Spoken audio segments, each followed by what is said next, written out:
इस वीडियो में हम ब्रीफ इंट्रोडक्शन देखेंगे पीएचपी का। तो सबसे पहले जो भी हम किसी चीज़ का नाम सोचते हैं तो सबसे पहले हमारे जहन में आता है कि ये है क्या। तो व्हाट इज़ पीएचपी? पीएचपी एक सर्वर स्क्रिप्टिंग लैंग्वेज है और ये सर्वर के ऊपर जाके एग्जीक्यूट होती है। पीएचपी एक बहुत पावरफुल टूल आप समझ लें फॉर डायनामिक वेबसाइट बनाने के लिए। अब डायनामिक वेबसाइट वो होती हैं जो कि आप बाद में उसमें तब्दीली कर सकें वेबसाइट में।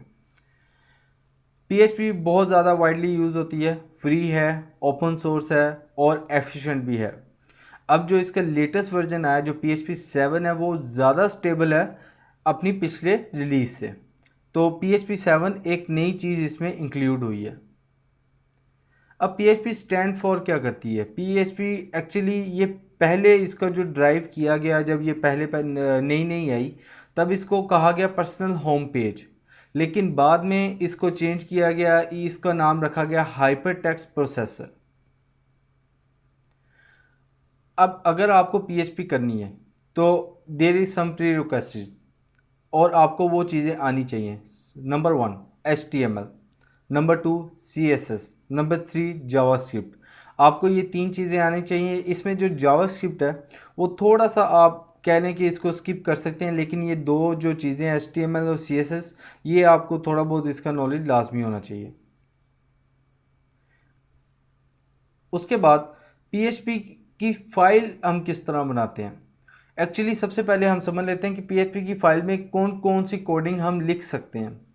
तो अगर आप एक HTML की फ़ाइल बनाते हैं तो उसमें आप CSS नहीं लिख सकते। C++ की फ़ाइल बनाते हैं तो उसमें आप कोई नई दूसरी लैंग्वेज जैसे पाइथन होगी उसको नहीं लिख सकते। लेकिन PHP में आपकी PHP की जब आप फाइल बनाते हैं वो आपको अलाउ करती है कि आप उसमें HTML, CSS और जावास्क्रिप्ट और PHP चारों लैंग्वेजेस को लिख सकते हैं, लेकिन एक मखसूस पैटर्न को फॉलो करना पड़ता है इसमें। वो हम इंशाल्लाह अपनी नेक्स्ट वीडियोस में डिस्कस करेंगे। PHP का कोड सर्वर पर एग्जीक्यूट होता है, हम पहले भी बात कर चुके हैं।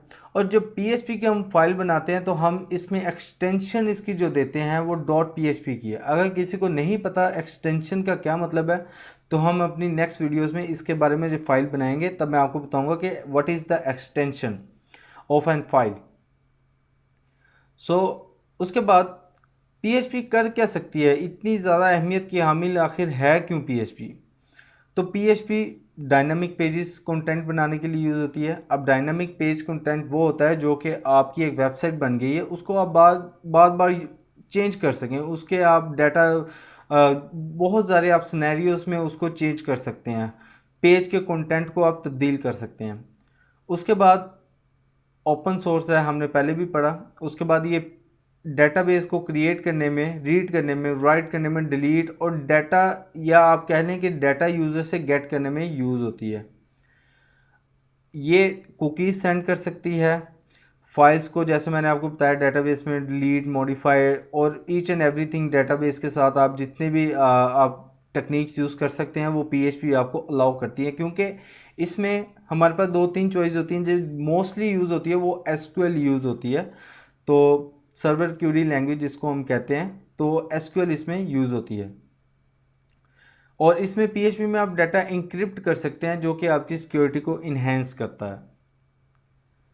अब PHP क्यों? हमने पहले पढ़ा कि PHP आखिर इतनी अहम क्यों है। अब PHP ही क्यों? PHP के अलावा हम और लैंग्वेजेस पे भी तो जा सकते हैं, बिल्कुल जा सकते हैं, लेकिन यहाँ पर जो PHP के फीचर्स हैं या फ़ायदे हैं वो आप ज़रा देख लें।